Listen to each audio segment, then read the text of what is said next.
Good morning, students. Today we can study the topic of fungi. Fungi are non-green plants. Fungi को हम non-green plants बोलते हैं. They include molds, rust and puff balls. और इसको हम बोल सकते हैं फफूंदी भी इसको कह सकते हैं. They have similarity with the plant. ये होते किसके जैसे, प्लांट जैसे, due to the presence of cell wall. किसके द्वारा? presence of the cell wall. But they do not have chlorophyll. But इसके अंदर chlorophyll नहीं होता. Hence they cannot prepare their own food. इसलिए वे अपना खाना खुद नहीं बनाते हैं. Habitat कहाँ पे पाए जाते हैं? Fungi are found in all environments. Fungi आपको आपके सारे environment में मिल जाएगा. Where suitable organic matters are present. जहाँ पे आपके ऑर्गेनिक मैटर्स होंगे वहीं मिल पाएंगे. They generally grow best in dark. और ये सबसे ज़्यादा डार्क एरिया में होगा. वार्म एंड मॉइस्ट प्लेस इसको चाहिए होता है ग्रो करने के लिए. They grow on the dead organic matters. वो सिर्फ और डेड ऑर्गेनिक मैटर्स पे ही होंगे. On the living organisms. Structure. Each cell of the fungus have a cell wall.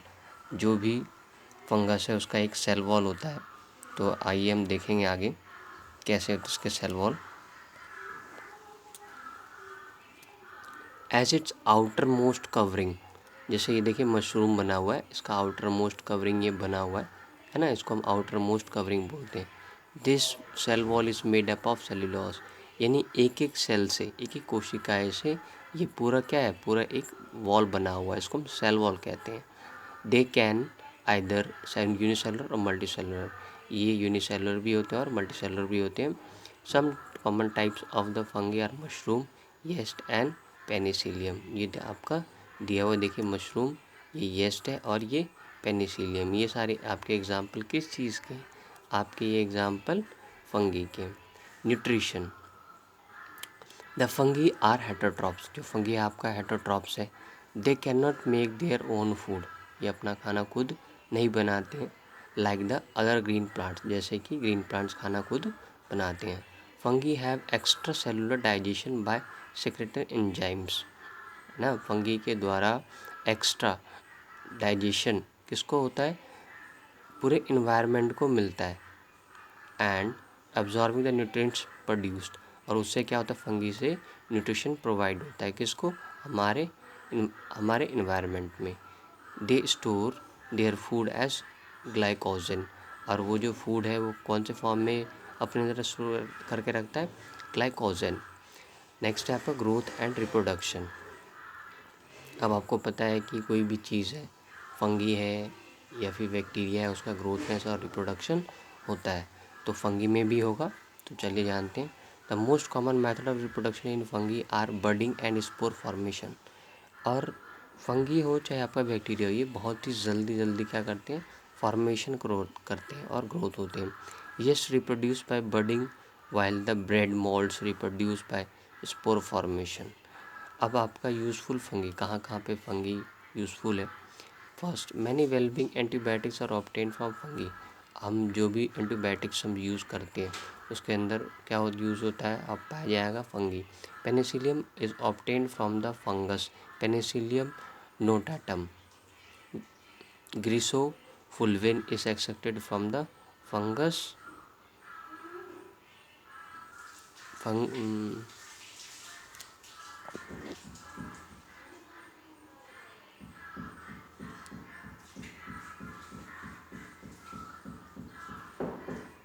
Fungus griseofulvin. Next है आपका wine and bread. Industries are the two most important industries which make use of the fungus. Yeast. और सबसे ज़्यादा wine और bakery के material में use होता है आपका फंगी. कैसे? Both these industries are based on the fermentation activities of the yeast. Glucose enzymes, yeast, alcohol plus carbon dioxide. यानी आपको बता दें कि आपका जो भी वाइन है या फिर कोई भी आप बेकरी वाला प्रोडक्ट आप लोग यूज़ करते हैं, तो इन सब को बनाने से पहले जो भी मटेरियल यूज़ किया जाता है, पहले उनको कुछ समय के लिए उनको छोड़ा जाता है. जब तक उसके अंदर फंगस नहीं आता है तब तक वो मटेरियल रेडी नहीं हो पाएगा। आप देखेंगे, आप कोई भी बेकरी का चीज़ आप यूज़ करते होंगे, है ना, वो स्पॉन्जी होता है और वो बहुत ही कैसा होता है, सॉफ्ट होता है, और उसका वेट भी क्या होता है, कम होता है। वो इसलिए होता है क्योंकि उसके अंदर फंगस होता है ना। Of the two products of yeast fermentation, जब तक यीस्ट फॉर्मेशन नहीं होगा तब तक ये क्रिएट नहीं होगा। आपका कौन सा material, just like a bread, है ना, ब्रेड या फिर आपका wine. Alcohol is the industries product in brewery in bakery. Carbon dioxide cause the drought to rise and make breads light and spongy.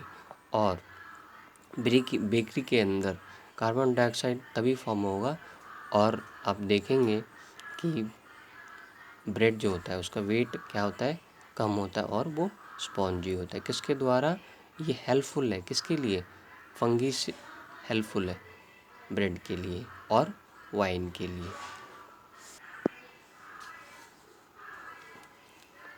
Next point, some fungi such as mushroom are directly used as food, है ना, हम direct fungi को भी use करते हैं food के लिए। It should be noted that only some varieties of the foods are edible. और हमें पता है कि कुछ वैरायटी के जो मशरूम है उसको भी हम यूज़ करते हैं अपने फूड के लिए। Next point, they are helpful in decomposing organic material waste, है ना, और वो ये फंगस है और फंगी है वो इजीली डिकम्पोज हो जाता है। Fungi decompose the dead bodies of the plant animal and their waste products. जो फंगी है वो हर डेड एनिमल हो, चाहे प्लांट हो या फिर कोई वेस्ट प्रोडक्ट हो, उसके साथ वो डिकम्पोज हो जाता है। प्रोडक्ट्स ऑब्टेन्ड आफ्टर डिकम्पोजिशन, जब कोई प्रोडक्ट क्या होता है, डिकम्पोज हो जाता है, then escape into the air and the soil. फिर वो कौन से फॉर्म में कन्वर्ट हो जाता है, एयर के फॉर्म में उड़ जाएगा या सॉइल के फॉर्म में वो उसमें डिकम्पोज हो जाएगा। द सॉइल दस is enriched with humus and becomes fertile. तभी आप देखेंगे आपका जो सॉइल है उसके अंदर दोबारा उर्वरक आ जाती है और ह्यूमस भी और फर्टाइल भी आपका सॉइल हो पाएगा, इसके द्वारा, आपके फंगी के द्वारा। Now last point, some Indian food stuffs like idli dosa popular in south Indian. जो आप देखते होंगे कि साउथ इंडियन के जो भी आइटम्स है, फूड आइटम, जैसे इडली हो गया, डोसा हो गया and dhokla in popular in Gujarat, make use of the process of fermentation for the preparation. यानी फर्मेंटेशन का प्रोसेस इसमें लगता है ये सारे फूड स्टफ्स आइटम्स के बनाने में, है ना। The release of the carbon dioxide make idli and dhokla soft. और ये कार्बन डाइऑक्साइड के हेल्प से ही जो इडली और ढोकला है ना, तभी ये बन पाते हैं, क्योंकि इसको कुछ समय के लिए इनके मटेरियल को छोड़ना पड़ता है। चलिए अब नेक्स्ट देखते हैं आपका हार्मफुल फंगी क्या होता है ना। आपको पता था कि बताया गया कि हार्मफुल भी है फंगी और हमारे लिए हेल्पफुल भी है, तो हमने हेल्पफुल यूज़फुल पढ़ लिया, अब हार्मफुल पढ़ते हैं। First, fungi cause skin disease such as the athlete's foot, ringworm और एनकाइमा इन ह्यूमन बींग्स। अब देखेंगे स्किन डिसीज हो जाता है फंगी के द्वारा, जिसको हम रिंगवर्म बोलते हैं, है ना। Now second, fungi spoil food due to fermentation and make it unfit for consumption. अगर हम ज़्यादा समय तक किसी भोजन को रखेंगे और उसके अंदर फंगी लग जाएगा तो वो हमारे कंजम्पशन में अनफिट होगा, यानी हमारे बॉडी के लिए हार्मफुल होगा, तो इसलिए हम उस फूड को यूज़ नहीं करेंगे। नेक्स्ट पॉइंट, दे डैमेज स्टोर्ड फूड, है ना। अब और भी हम कोई फूड को हम स्टोर करके रखेंगे तो फंगी लगने के बाद वो ख़राब हो जाएगा। Book, paper, fabric, leathers and shoes particularly during the rainy season. ये सारी जो चीज़ें हैं जब इसमें फंगी लग जाती है तो रेनी सीजन में सारे प्रोडक्ट्स क्या हो जाते हैं, ख़राब हो जाते हैं। Fungi like puccinia and ustilago और cause rust and smells in the cereals, है ना। आपने देखा होगा कि जो हमारा सीरियल्स अनाज है उसके अंदर भी फंगस लग जाता है, यानी फफूंदी लग जाती है, तो इसलिए हमारे घर के जो मेंबर्स होते हैं उसको समय समय पे निकाल के स्टोरेज में से निकाल के उसको बार बार उनको धूप में रखा जाता है, जिससे कि उसके अंदर फफूंदी ना लगे और वो हमारा फसल बर्बाद ना हो अनाज। Now second last point, fungus cause a disease called aspergillus in poultry farm. Poultry है ना, जहाँ पे आपने देखा होगा जो मुर्गी है, यानी पोल्ट्री फार्म्स है जहाँ पे मुर्गे रहते हैं, तो वहाँ पे भी इस तरह की जो दिक्कत है ना, जो फंगस वाला ये जो डिसीज़ है एस्परगिलोसिस, तो ये भी वहाँ पे हो सकता है क्योंकि फंगस की वजह से ये वहाँ पे क्रिएट होगा क्योंकि पोल्ट्री फार्म में।